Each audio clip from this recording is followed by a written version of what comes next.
Well, the heat wave is over, at least for now, but we paid the price with severe storms that knocked down trees and left thousands in the dark. Much nicer weather is moving in for the weekend. Meteorologist Cameron Aaron has the latest live from the Perry County Fair in Hazard. Cameron. Yes, Steve, we are having plenty of fun here at the Perry County Fair, and thankfully, like you said, the weather is turning out pretty nice as we go into the rest of this evening. So if you have any plans to go outdoors, maybe come out to the fair, weather is looking a-okay. Let's start out over at Slade at the Mountain Parkway. Once again, we are looking at a mostly sunny sky at the moment, and we are going to keep on looking at a mostly clear sky into the rest of this evening. Over at I-64 in Moorhead, same story. All is quiet after some scattered showers and storms earlier today. Here is a look at those storm reports that we dealt with earlier today. A lot of tree damage and some power outages were reported earlier today, mainly along the Mountain Parkway and also over portions of southern Kentucky. But thankfully, the weather is looking much quieter as we go into tonight. Here is a look at Pinpoint Doppler, and all is quiet at this hour. There is a look, though, at those showers and storms we dealt with earlier. Like I said, mainly over the Mountain Parkway counties and then one over the southern Kentucky counties. But thankfully, those are now off into portions of Virginia and West Virginia. Temperatures well below where we were over the past few days, only upper 70s, lower 80s for most of us. And those dew points still a little bit muggy. However, we are going to watch those drop as we get into this weekend. That forecast for tonight, we stay mostly dry, maybe a stray shower or two. Temperatures falling into the lower 60s. Now, Steve, coming up, I have a look at your Father's Day forecast, plus a really big warm up by next week. And that's all coming up in just a little bit. Steve. All right, Cameron, thank you very much. Fortunately, those severe storms didn't affect us here in Hazard too bad. That could have been pretty rough over there at the fair with all those tents, so we lucked out there definitely. But the cleanup is certainly underway across many parts of eastern Kentucky after those storms earlier. Thousands of customers are still without power this afternoon. Take a look at this map of power outages across the Commonwealth, basically where you see all the colors. That's where the more outages are. At last check, around 66,000 customers were without power. And as you see, the worst areas appear to be parts of the Big Sandy. The darkest red county still Martin County, where a majority of the county is without power right now. Well, carbon monoxide safety is not always talked about enough, but knowing about the dangers could save your life. WYMT's Jade Saylor spoke with fire officials. More than 150 people die every year from carbon monoxide poisoning. It is a lethal killer, so it's got to be watched and maintained very closely. To avoid this, do not use portable, flameless chemical heaters indoors. Have your chimney checked and cleaned, and don't heat your house with a gas oven. Test the alarms in your house monthly, check the batteries, always follow your manufacturer's recommendations on paperwork when installed. One common way people get in trouble with carbon monoxide is starting their cars in a shut garage. A lot of people like to start their vehicles in the wintertime.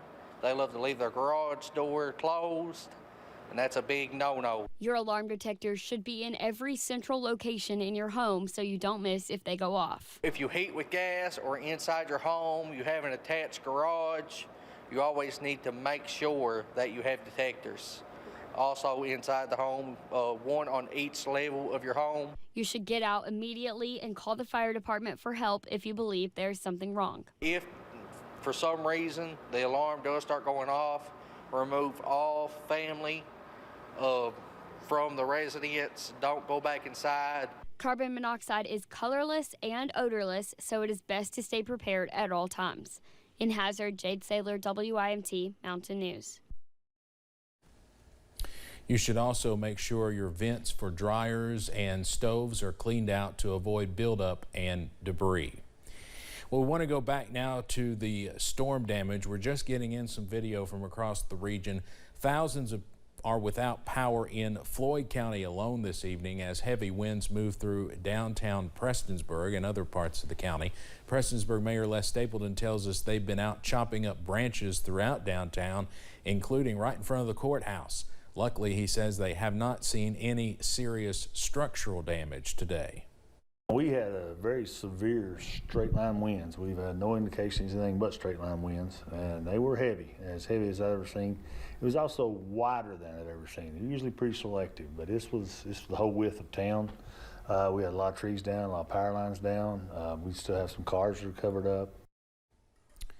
Stapleton says thousands across the county are still without power. We showed you that map earlier where many across the Big Sandy are without power.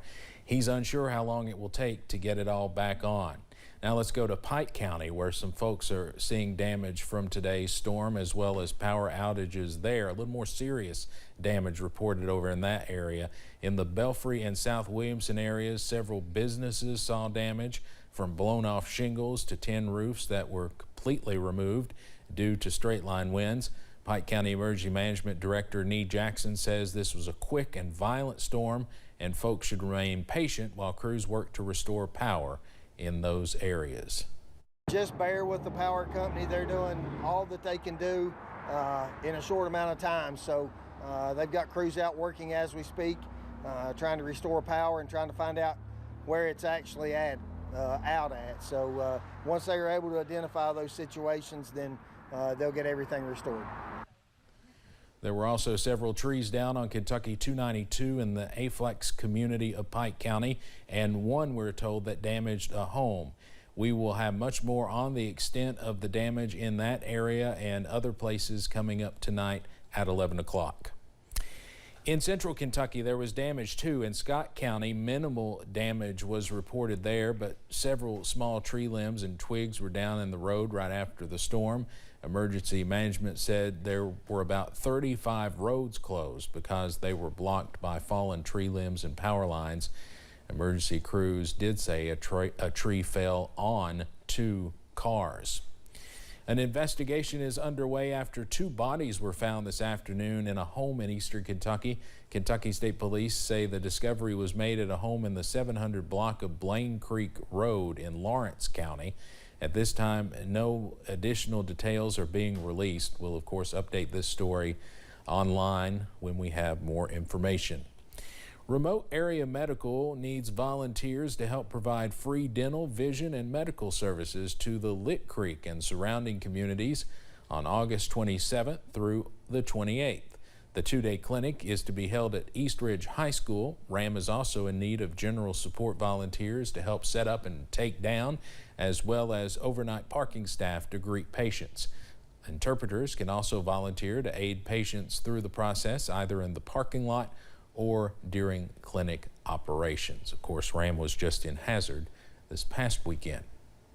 COVID-19 cases are still high in parts of the region. Let's look at the latest Kentucky public health map. These come out now weekly on Fridays.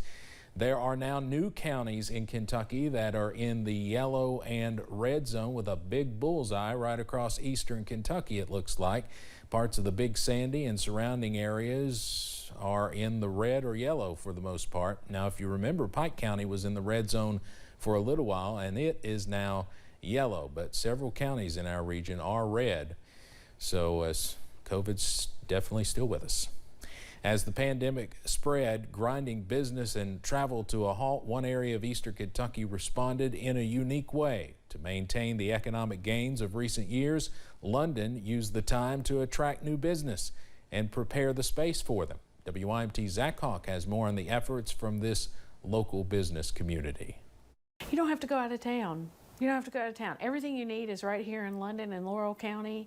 In 2022, everything you need is in London. But local entrepreneur Phil Smith says go back half a decade and that would not be the case. I think the majority of people here would say that we're not satisfied with the way things were looking in town. Smith says growth over the last 2 years is thanks to a business community coming together.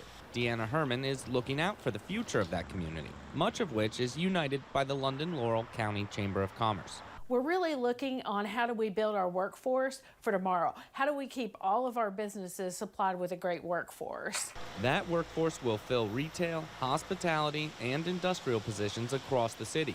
But downtown, business owners are filling the vacant spaces, hoping to create the atmosphere people want to live in.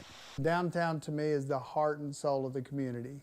It's the personality of a community. Hoping that personality is inviting, Smith says the future of London is bright. So many times people see London, that name on the interstate, and they say, yeah, I'm not familiar with London, but I drove through. And we're excited that we're becoming more of a destination than a drive-by. In London, Zach Hawk, WYNT Mountain News. Deanna Herman told us the chamber will be mailing books every month to children 5 years old and under across the county as part of the Dolly Parton Imagination Library. She hopes to have the program up and running by August. UK Healthcare says it will build a new medical campus in Lexington. The facility will be built in Hamburg. Now, right now it's in the early stages. The plan is to build where the historic Meadowcrest Mansion once stood on the corner of Winchester Road and Polo Club. UK officials say this is going to be a regional medical campus. The goal is to create better access to health care across the state and growing communities in central Kentucky. Governor Andy Beshear proclaimed June 19th National Freedom Day. He made the proclamation this morning at a job fair in Shelby County. The holiday celebrates the end of slavery in the United States. It is a federal holiday, but not a state one. Senate President Robert Stivers said in 2021 the legislature would make it a state holiday. Last week, he said Kentucky already has a law requiring the governor to proclaim each June 19th Juneteenth National Freedom Day. Grassroots organizations will hold Juneteenth events in Lexington this weekend. Celebration is wonderful, but with celebration, you have to have education. Soul Feast Week will host Soulteenth Fest at the Moondance Amphitheater. It's from noon to 7 tomorrow in Lexington. The event will celebrate black music, art, agriculture, and food. There will also be a Juneteenth event at the Perry County Farmers Market here in Hazard tomorrow morning beginning at 9 a.m. Lexington's LGBTQ Pride Festival is just about a week away. Louisville kicked off Pride festivities there yesterday. Lieutenant Governor Jacqueline Coleman made a special presentation. She says Pride Month represents an important part of her beliefs. Louisville will hold a Pride Parade tomorrow. Lexington's Pride Festival is set for next Saturday. Pikeville Pride will be hosting a free Pride picnic tomorrow from noon until 5 p.m. in Pikeville City Park. This event is open to all in celebration of June as Pride Month. You can join them for free food, music, games, and fun. Pikeville Pride has been hosting events since October of 2018. This year marks the first ever event held during LGBTQ Pride Month in Pikeville.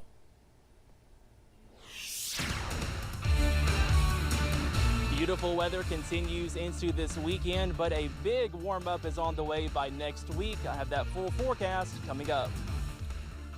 And we'll take a look back at the life and legacy of former UK player and radio analyst Mike Pratt.